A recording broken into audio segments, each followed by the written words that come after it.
করেন কিভাবে বিশ্বনবী জান্নাতকে চিত্রায়িত করেছেন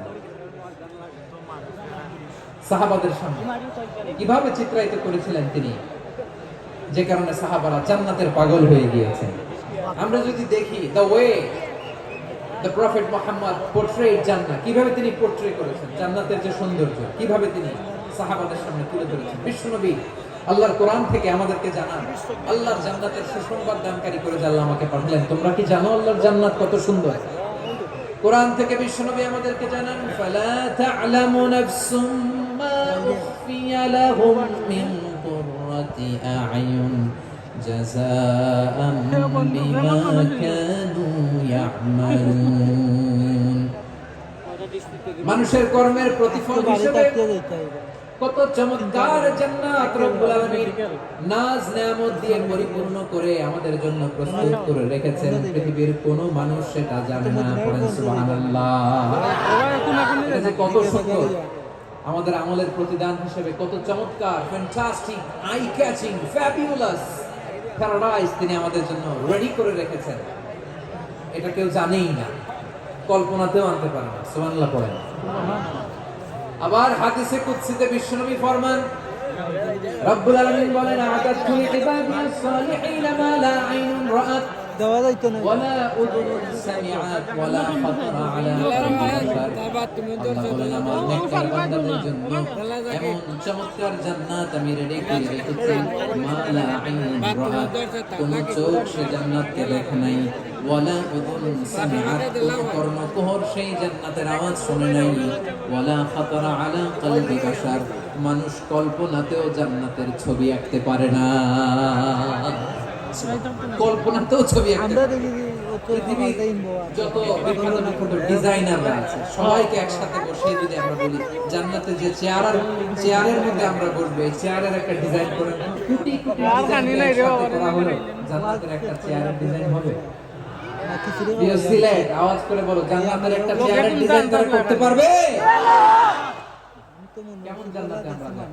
বিশ্বনবী কিভাবে জান্নাতকে আমাদের সামনে চিত্রায়িত করেছেন, পোর্ট্রে করেছেন। তিনি বলেছেন, জান্নাতীরা যখন জান্নাতে ঢুকবে, ফেরেশতারা জান্নাতে তারে লয়ে আগে বাড়াই দিও, আনাইলে একবারে লাস্টে তাসিকু ফালা তাসকামু আবাদা, ও জান্নাতীরা তোমরা আজীবন সুস্থ থাকবা, কোনোদিন অসুস্থ হবে না। সুবহানাল্লাহ বলেন।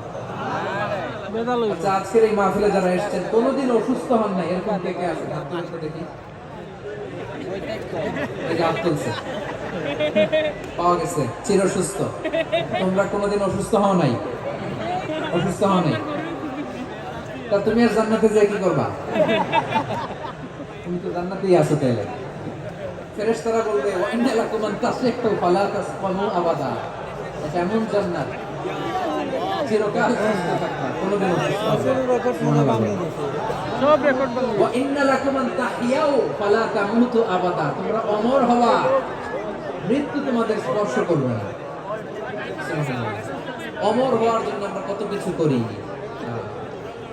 জান্নাতে গেলে অমর হওয়া যাবে, ঠিক কিনা বলেন? তোমরা চিরকাল বেঁচে থাকবা, তোমরা আর মরবা না। ওয়া ইন্না লাকুম আন তাশিবু ফালা তাহরামু আবাদা, তোমরা চিরজীবক থাকবা, আর বার্ধক্য তোমাদের স্পর্শ করবে না। সুবহানাল্লাহ বলেন। এই দুনিয়ার সুখ আনন্দকে নষ্ট করে দেয় বার্ধক্য। মানুষ বুড়ো হতে চায় না। দেখবেন যে দাড়ি যার একটু সাদা হয়ে গেছে, কত ভাবে ওটারে একটু লুকিয়ে রাখার ট্রাই করে, আছে না নাই? হ্যাঁ, এটারে কলপ দেয়, এটারে কেউ মেহেদি দেয়, এটারে কেউ কেটে কেটে। এই যে আমার তো পাকতেছে এদিক দিয়ে, তো আজ থেকে 5 বছর আগেও তো কুচকুচে দাড়ি ছিল, চুল ছিল, রং ভরা যৌবন, জং ধরে এই তো জীবন। This is the circle of life, এটাই লাইফ। এই যে পাকতেছে এইখানে, এইখানে পাকতেছে, দিস ইজ লাইফ। তো মানুষ বুড়ো হতে চায় না। এখন দেখবেন যে অনেক শ্যাম্পু বের হয়েছে, শ্যাম্পু অ্যান্টি এজিং শ্যাম্পু। কি এজিং? Anti ageing. ক্রিম বের হয়েছে, ক্রিম অ্যান্টি এজিং ক্রিম। এটা বলে অ্যাট্রাকশন লাগায়, যে এটা মাখলে মানুষ আর বুড়ো হয় না, এই শ্যাম্পু দিলে মানুষ আর বুড়ো হয় না। ভারতের একজন ধনকুবের আছে, নাম শুনেছেন না? মুকেশ আম্বানি। ওনার স্ত্রী নীতা আম্বানি, আমি একটা নিউজে দেখলাম যে তিনি গোল্ড ওয়াটার খেয়েছেন। এক বোতল গোল্ড ওয়াটারের দাম মোস্ট লাইকলি $60,000 $60,000 এক বোতল গোল্ড ওয়াটার। কেন? এটা খেলে বার্ধক্যের ছাপ নাকি চেহারায় লাগে না।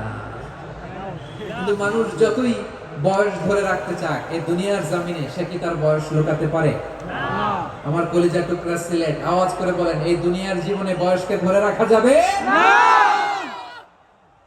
আপনি অমর হবেন জান্নাতে, চির সুস্থ হবেন জান্নাতে। আপনি যদি চির যৌবন থাকতে চান, চির যুবক, এটা পাবেন জান্নাতে। সুবহানাল্লাহ বলেন। সুবহানাল্লাহ। ওই জান্নাতে আপনি যেতে চান তো? চান? এভাবে বিশ্বনবী উম্মতের সামনে জান্নাতকে চিত্রায়িত করেছেন, পোর্ট্রে করেছেন। এজন্য বিশ্বনবীর বৈশিষ্ট্য দিয়েছেন আল্লাহ তাআলা মুবাশশিরাম বিল জান্নাহ।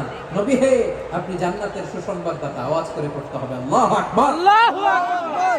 এজন্য আল্লাহ বলেন, ইয়া আইয়ুহান নাবিয়্যু ইন্না আরসালনাকা শাহিদা।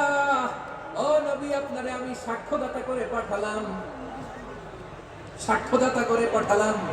মুবাশশিরা, শাহিদান ওয়া মুবাশশিরা, আপনারে আমি জান্নাতের সুসংবাদদাতা করে পাঠালাম। 3 নম্বরে হলো নাযীরা, আপনাকে আমি জাহান্নামের সতর্ককারী রূপে প্রেরণ করলাম। পড়েন সুবহানাল্লাহ।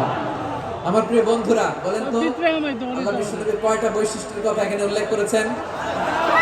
এই যে মাশাআল্লাহ, আওয়াজ করে বলতে হবে, কয়টা? 5টা। 1 নম্বরে শাহিদান, সাক্ষ্যদাতা। 2 নম্বরে মুবাশশিরা, সুসংবাদদাতা। 3 নম্বরে আমরা আছি নাযীরা, তিনি হলেন সতর্ককারী। সতর্ককারী, দ্য ওয়ার্নার, ওয়ার্নিং দিতে তিনি এসেছেন।